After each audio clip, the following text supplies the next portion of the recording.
नमस्कार। आयुक्तालय कॉलेज शिक्षा जयपुर राजस्थान के तत्वावधान में ज्ञानदूत द्वितीय कार्यक्रम के तहत छात्रहित में पाठ्यक्रमानुसार जो ऑनलाइन कक्षाएं हैं वो संचालित की जा रही हैं और इसमें हम हिंदी साहित्य विषय का अध्ययन कर रहे हैं और आज हिंदी साहित्य में हम शमशेर बहादुर सिंह पर बात कर रहे हैं। इस कालांश में हम शमशेर बहादुर सिंह की रचनाओं पर हम बात करेंगे, उनके कृतित्व पर बात करेंगे। तो जैसा कि विदित है, शमशेर बहादुर सिंह आधुनिक हिंदी कविता के एक महत्वपूर्ण हस्ताक्षर हैं, महत्वपूर्ण कवि हैं। शमशेर बहादुर सिंह तार सप्तक के एक कवि के रूप में भी जाने जाते हैं।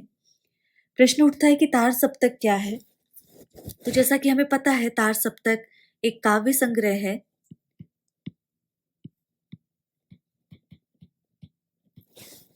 और इसका संपादन अज्ञे के द्वारा किया गया और 1943 ईस्वी में इसका संपादन होता है और नई कविता के प्रणयन हेतु अज्ञे 7 कवियों का एक समूह बनाते हैं और तार सप्तक का संकलन करते हैं। इसीलिए तार सप्तक नई कविता का प्रस्थान बिंदु माना जाता है, क्योंकि एक और जहां पर इस सप्तक से हिंदी काव्य साहित्य में प्रयोगवाद का प्रारंभ माना जाता है और ये प्रयोग के लिए आग्रही कवियों का समूह है। तो तार सप्तक की जब बात की जाती है तो इसमें गजानन माधव, मुक्तिबोध, भारत भूषण अग्रवाल, प्रभाकर माचवे, गिरिजा कुमार माथुर, रामविलास शर्मा और अज्ञे 7 कवि इसमें शामिल हैं और तार सप्तक का प्रकाशन भारतीय ज्ञानपीठ द्वारा सन 1943 ईस्वी में किया गया। जैसा कि विदित है, भारतीय ज्ञानपीठ भारत में साहित्य संबंधी गतिविधियों के संवर्धन और संरक्षण के लिए कार्यरत सबसे प्रमुख और प्रतिष्ठित संस्थान है। तो भारतीय ज्ञानपीठ द्वारा जो तार सप्तक का संपादन जो है, प्रकाशन जो है, वो 1943 में किया जाता है और संपादन अज्ञे करते हैं। इसी क्रम में जो दूसरा सप्तक है वो भी 7 कवियों का उसमें भी संकलन है और 1949 ईस्वी में अज्ञे इसका संपादन करते हैं दूसरे सप्तक का। और जब हम दूसरे सप्तक की बात करते हैं तो उसी दूसरे सप्तक में शमशेर बहादुर सिंह शामिल हैं। भवानी प्रसाद मिश्र, शकुंतला माथुर, हरिनारायण व्यास, शमशेर बहादुर सिंह, नरेश मेहता, रघुवीर सहाय और धर्मवीर भारती की रचनाएं दूसरा सप्तक में शामिल हैं। जब हम दूसरे सप्तक की बात करते हैं तो इस संग्रह को बहुत विचारोत्तेजक और विवादास्पद भूमिका वाला संग्रह भी कहा जाता है। तो इस तरह जो सप्तक है वो 4 सप्तक आते हैं और दूसरे सप्तक में शमशेर बहादुर सिंह शामिल हैं। इसी तरह तीसरा सप्तक जब हम देखते हैं तो इसमें कुंवर नारायण, कीर्ति चौधरी, सर्वेश्वर दयाल सक्सेना, मदन वात्स्यायन, प्रताप नारायण त्रिपाठी, केदारनाथ सिंह और विजय देव नारायण शाही की रचनाएं संकलित हैं और उसका प्रकाशन भारतीय ज्ञानपीठ से 1959 ईस्वी में होता है। तो ये इस तरह जो संकलन है, जो आते हैं, सप्तक आते हैं और इसके बाद जो चौथा सप्तक है वो नामवर सिंह जो है वो प्रकाशित करते हैं और 1979 ईस्वी में प्रकाशित होता है। उसमें अवधेश कुमार, राजकुमार कुंभत, स्वदेश भारती, नंदकिशोर आचार्य, सुमन राजे, श्रीराम वर्मा और राजेंद्र किशोर सम्मिलित होते हैं। फिलहाल हम बात करेंगे शमशेर बहादुर सिंह पर और शमशेर बहादुर सिंह, जैसा कि विदित है, 1911 ईस्वी में इनका जन्म होता है, 1993 ईस्वी में देहावसान और अज्ञे द्वारा जो 1943 ईस्वी में तार सप्तक का प्रकाशन होता है उसके द्वितीय सप्तक में इस शामिल कवि हैं और एक हिंदी कविता में एक अति विशिष्ट कवि के रूप में मान्य हैं। हिंदी कविता में निरंतर प्रयोगशील रहने वाले और बिंब को काव्य भाषा के रूप में प्रयुक्त करने वाले प्रेम और सौंदर्य के ये कवि हैं और मासल इंद्रिय बिंबों के रचयिता जो शमशेर है वो प्रगतिवादी विचारधारा से आजीवन जुड़े रहे, तो प्रगतिशील कवियों की श्रेणी में रखे जाते हैं। और इनकी जो चुका भी नहीं हूँ में काव्य संग्रह के लिए साहित्य अकादमी इन्होंने प्राप्त किया है। तो आधुनिक हिंदी कविता के प्रमुख कवियों में से एक हैं। इन्हें नागार्जुन और त्रिलोचन के साथ हिंदी कविता की प्रगतिशील त्रयी में शामिल किया गया है और नई कविता के महत्वपूर्ण कवि माने जाते हैं और नई कविता का आरंभ अज्ञेय के दूसरे सप्तक से माना जाता है। ये भी एक महत्वपूर्ण तथ्य है। शमशेर की कविताओं की जो बात की जाती है तो वो अनुभूतिपरक अभिव्यक्ति, जटिल बिंब विधान और प्रयोग धर्मिता के लिए शमशेर जाने जाते हैं। और जब शमशेर की बात करते हैं तो उनकी जो संकलन है, कुछ कविताएं 1956 ईस्वी में आता है, कुछ और कविताएं 1961 ईस्वी में, चुका भी नहीं हूं मैं 1975 में, इतने पास अपने 1980 में, उदिता अभिव्यक्ति का संघर्ष 1980 में, बात बोलेगी 1981 में और काल तुझसे होड़ है मेरी 1988 में आता है।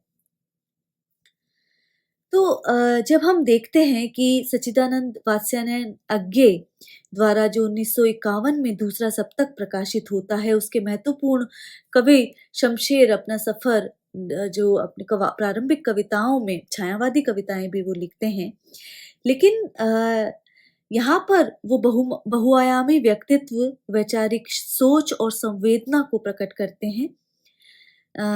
एक काव्य यात्रा यदि उनकी देखें तो वो निराला से, विशेषतः परिमल और अनामिका से प्रभावित रही है, उनकी स्वीकारोक्ति है।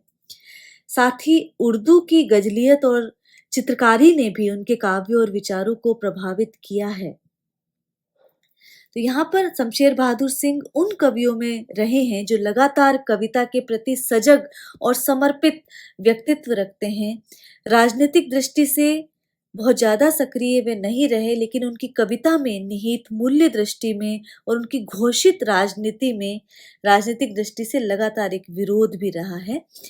तो यदि हम कुछ कविताएं 1956 ईस्वी में जो प्रकाशित होता है उसकी बात की जाए तो उसमें 1956 से लेकर 1958 तक की रचनाएं इनकी संकलित है। 1959 ईस्वी में ये संग्रह आता है।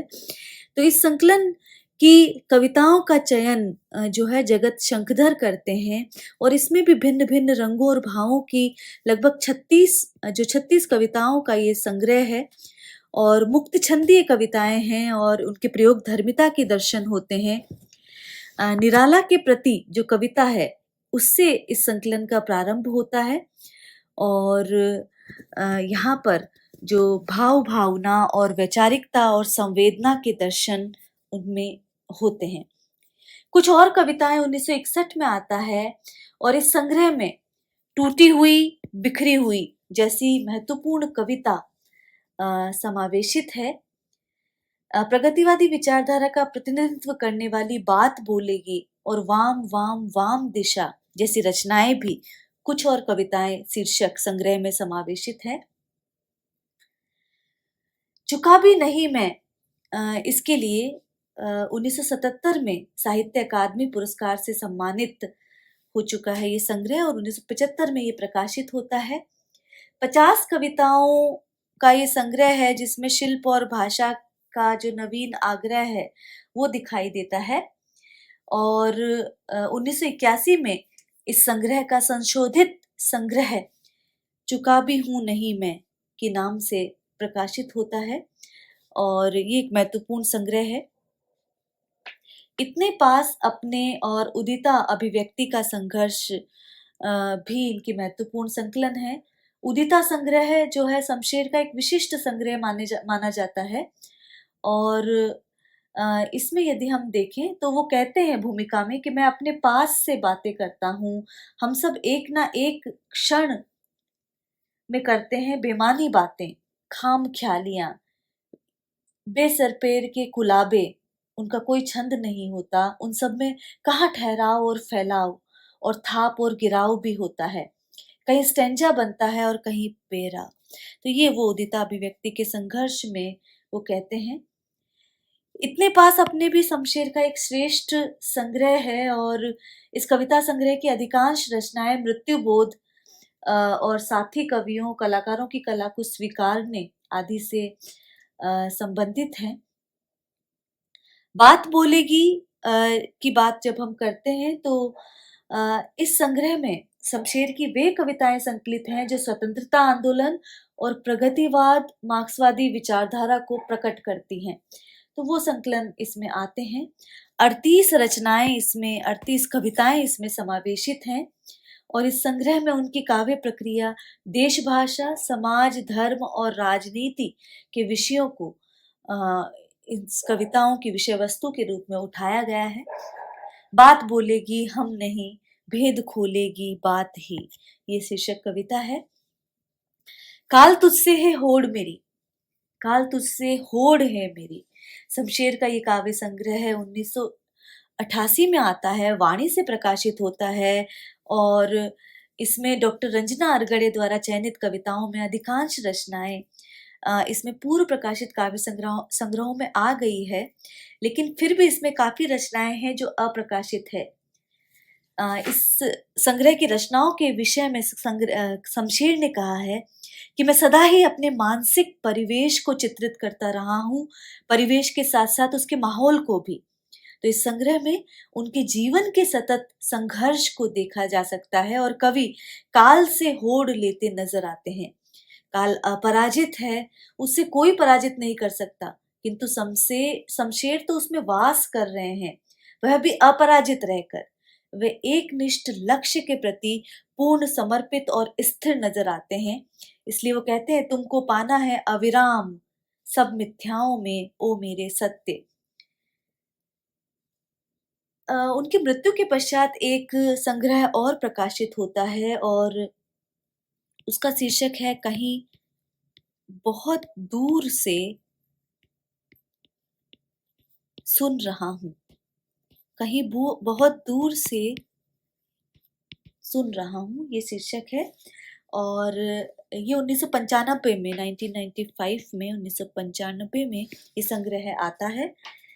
इसी तरह टूटी हुई बिखरी हुई अशोक वाजपेयी द्वारा संपादित और प्रकाशित इस कविता संग्रह में शमशेर के सभी आब और रंगों की कविताएं हैं, सभी मूड की कविताएं, सभी विचारों की कविताएं हैं और एक संकलन प्रतिनिधि कविताओं के नाम से भी आता है। तो यदि देखें तो शमशेर का एकमात्र कहानी संग्रह है प्लॉट का मोर्चा और ये गद्य संकलन, इसमें इनकी 23 कहानियां और स्केच संकलित हैं। ये कहानियां और स्केच उनकी गद्य की भाषा शैली की सूक्ष्म से सूक्ष्म जो विशेषताएं हैं उन्हें उद्घाटित करते हैं। उनकी गद्य भाषा का रूप देखें तो वे चौकोर चमक, सूर्य की रोशनी को जो तकिए के सिरे पर पड़ रही थी जरा खिसक गई है, इस तरह के प्रयोग वो करते हैं। बहुत नए प्रयोग वो करते हैं। तो दुआब उनकी आलोचनात्मक कृति है। उनका समग्र गद्य कुछ गद्य रचनाएं और कुछ और गद्य रचनाएं नामक पुस्तकों में संग्रहित है। उनके गद्य में पूरी काव्यमयता है, सौंधापन है। उनके गद्य को देखकर ऐसा लगता है कि वे मन ही मन इसका स्वाद लेते हैं। तो ये एक महत्वपूर्ण विशेषता है उनके गद्य की। 1992 में कुछ और गद्य रचनाएं ये प्रकाशित होता है और रंजना अरगड़े ही इसका भी संपादन करती हैं। तो शमशेर चाहे गद्य लिखें या पद्य लिखें, कहानी लिखें, स्केच लिखें या समीक्षा लिखें, वे पूरी नजाकत के साथ और गंभीरता लेते हुए दिखाई देते हैं। ये उनकी विशेषता है। जैसा कि हमने पहले भी कहा, चुका भी नहीं हूं मैं कविता संग्रह के लिए 1977 के साहित्य अकादमी पुरस्कार से इन्हें सम्मानित किया गया। 1975 में ये संग्रह प्रकाशित होता है। इनकी जो महत्वपूर्ण रचना है काल तुझसे होड़ है मेरी, वो एक महत्वपूर्ण रचना है और उसका पाठ हम यहाँ करते हैं। काल से, जैसा कि इस कविता का जो प्रतिपाद्य है कि व्यक्ति काल से पराजित हो जाता है, समय के आगे किसी की नहीं बनती, समय से किसी की नहीं बनती, लेकिन यहाँ तो समय से कवि की ठन गई है। इसलिए वो कहते हैं काल तुझसे होड़ है मेरी प्रतिस्पर्धा तुझसे है, अपराजित तू, तुझ में अपराजित मैं वास करूं। तू अपराजित है लेकिन मैं अपराजित व्यक्तित्व के रूप में तुझ में निवास करता हूं, इसीलिए तेरे हृदय में समा रहा हूं, सीधा तीर सा जो रुका हुआ लगता हो कि जैसा ध्रुव नक्षत्र भी न लगे। एक एक निष्ठ स्थिर कालोपरि भाव भावोपरि सुख आनंदोपरि सत्य सत्यासत्योपरि मैं तेरे भी ओ काल ऊपर। तो मैं एक निष्ठ हूँ, ध्रुव तारे से भी अधिक स्थिर हूँ, कालों से परे हूँ, भावों से परे हूँ, आनंदों से परे हूँ और सत्यासत्य से भी परे हूँ। मैं तेरे भी ओ काल ऊपर, तुझसे भी मैं ऊपर हूँ। सौंदर्य यही तो है जो तू नहीं है ओ काल, जो मैं हूं, मैं की जिसमें सब कुछ है। क्या क्या है? मुझ में हलचल है, क्रांतियां, कम्युनिस्ट, समाज के नाना कला विज्ञान और दर्शन के जीवंत वैभव से समन्वित व्यक्ति मैं जो वह हरेक हूं जो तुझसे ओ काल परे है। तो काल से परे जितनी भी चीजें हैं जो चलायमान है, जहाँ क्रांति की बात है, वो मैं हूं। ये बात शमशेर कहते हैं। तो सर्वथा नवीन विषय वस्तु, नवीन भाव भंगिमा, नवीन जो विषय है वो ये लेकर आते हैं। और शमशेर की कविता सीधी विचारधारा की कविता है ही नहीं, इसीलिए रामस्वरूप चतुर्वेदी वो कहते हैं कि जीवन के कटुतम संघर्षों को लेकर उन्हें कविता में एकदम तरल बना सकना शमशेर बहादुर सिंह के काव्य व्यक्तित्व की पहचान है। और इस रचना क्षमता का बराबर अप्रदर्शन कवि का चरित्र, जहाँ प्रगतिवाद, प्रयोगवाद और नई कविता के तत्व के रूप में घुल मिल जाते हैं, वहीं चित्रकला, संगीत और कविता मिलकर उनके यहाँ रचना संभव करते हैं। तो वो प्रदर्शनवादी नहीं रहे हैं, वो अपनी टेक्निक में एजरा पाउंड को अपना आदर्श मानते हैं, निराला और पाउंड को वो अपना आदर्श मानते हैं। तो इस तरह अनेक वो कविताएं नई शैली में लिखते हैं। और शमशेर की कविताओं में विचारों का निषेध है, ये स्वयं नामवर सिंह कहते हैं। और नामवर सिंह कहते हैं कि संभवतः वे इस आदर्श को मानते हैं कि कविता को कभी मत प्रकट नहीं करना चाहिए। विचारों का निषेध और भावनाओं का अनुशासन करने के बाद इंद्रिय बोध ही बचते हैं, जहाँ यथा तथता का निर्वाह संभव है। और शमशेर की कवित्व शक्ति के प्रसार का यही प्रकृत क्षेत्र है। मलियज कहते हैं कि शमशेर मूड्स के कवि हैं, किसी विजन के नहीं। उनकी कविताओं में कोई विजन नहीं है, कोई दृष्टि नहीं है, वो मूड्स के कवि हैं। और उनका मूड उस व्यक्ति का मूड है जो हमारे आपके समाज में उसकी संपूर्ण विसंगतियों, विडंबनाओं, यानी एक शब्द में कहा जाए तो यथार्थ के बीच रहता है, उन्हें भोगता है, उन्हें जीता है। ये मलियज का मानना है।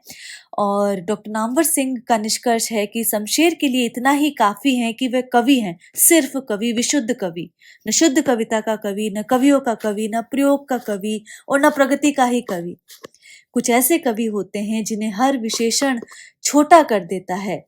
और इन्हीं अर्थों में यदि कहें तो रामविलास शर्मा कहते हैं कि सारे विचारधारात्मक आत्मसंघर्ष और द्वंद्वात्मकता के बावजूद वो सिद्ध कवि हैं।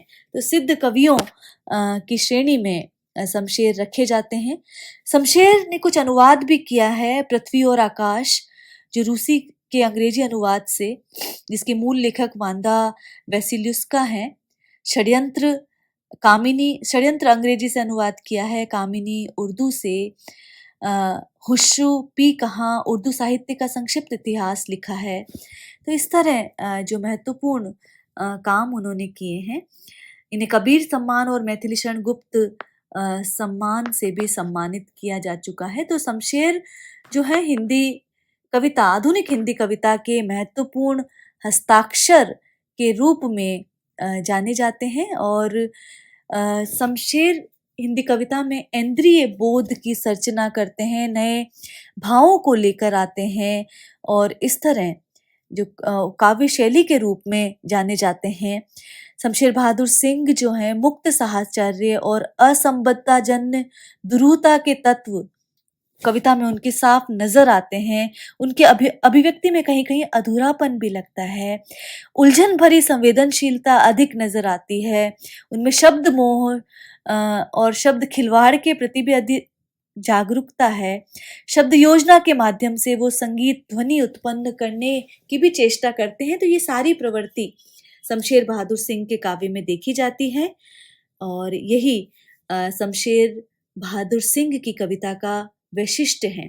तो दूसरे सप्तक के महत्वपूर्ण कवि हैं और अपने विभिन्न संकलनों, जिसमें हमने बात की काल तुझसे है होड़, मेरी और टूटी हुई बिखरी हुई, प्रतिनिधि कविताएं, बात बोलेगी, इतने पास अपने, उदिता अभिव्यक्ति का संघर्ष और कुछ कविताएं, कुछ और कविताएं इनके महत्वपूर्ण संकलन हैं।